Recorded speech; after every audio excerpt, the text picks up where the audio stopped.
Nice place. It is. It's almost my second home. Where are we? We're at the Fredericton Inn on the top of Regent Street. And you are? I'm Daniel Legere, the president of CUPE New Brunswick. So, is there a reason the union calls this a second home? Well, we tend to use the Fredericton Inn, almost all of the CUPE locals and the CUPE division. The main reason is that we're proponents of buying local, supporting local businesses. And as you know, Charles, the Fredericton Inn is a family-owned business. It isn't a big multinational chain. And over the years, we've developed a really good relationship with the owners and all the staff too. It's kind of like Cheers when you come in here. They know your name, and it's when you got to be away, it's a good place to be. I know the owner. I know one of my friends, Isabel Haynes. She lost her son in that basketball. Oh yeah. Basketball tragedy. Yeah. 7 kids died, and the owner found out he told her she could come anytime she wants. Is that right? Nice. Well, nice. And they do that. I know my father spent 3 months in the Fredericton Hospital. He had his stomach removed because of cancer. And there was complications after complication. He was more in the intensive care, I guess, than he was in recovery. And my mother spent 3 months here. And they were really good to her.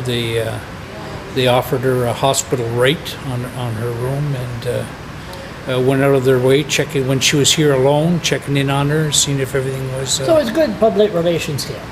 Well, it's given back to the community, and when you're a local community family, you've got that sense of community.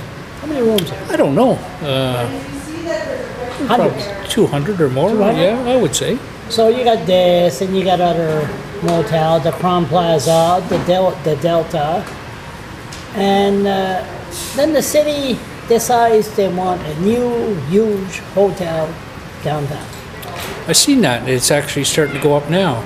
So, the construction's well on its way. Do we need one?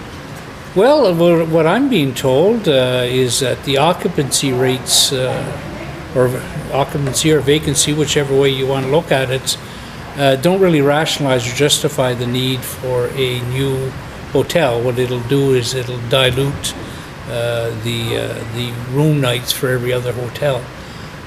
Now, I'm not an expert in the hotel industry, but that's not good news for anybody, I wouldn't think.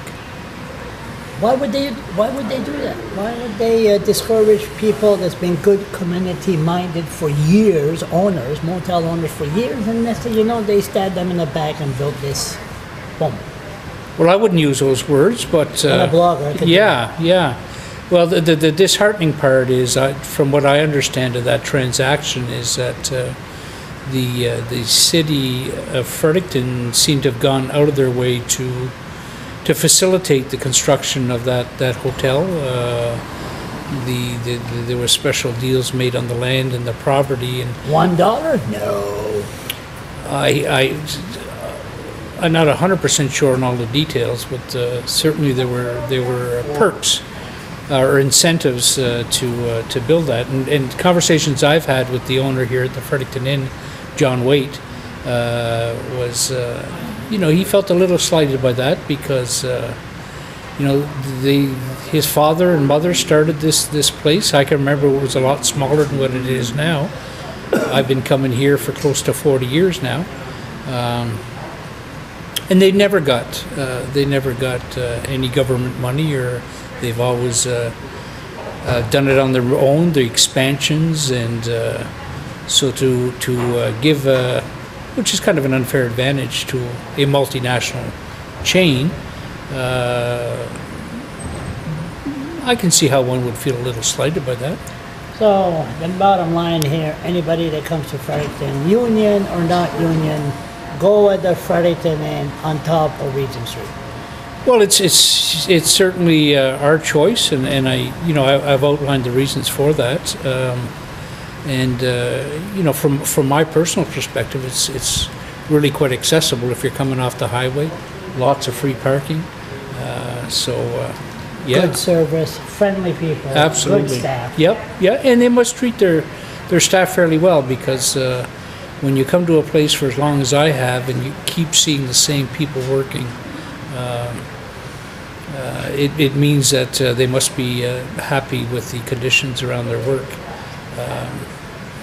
Of course, there isn't a unionized hotel in Fredericton, which is a little problematic from my perspective, and certainly when the day ever comes that we see an organized hotel, we'll have a tough decision to make. Unless the Fredericton Inn happens to be that hotel, then it'll be a no-brainer.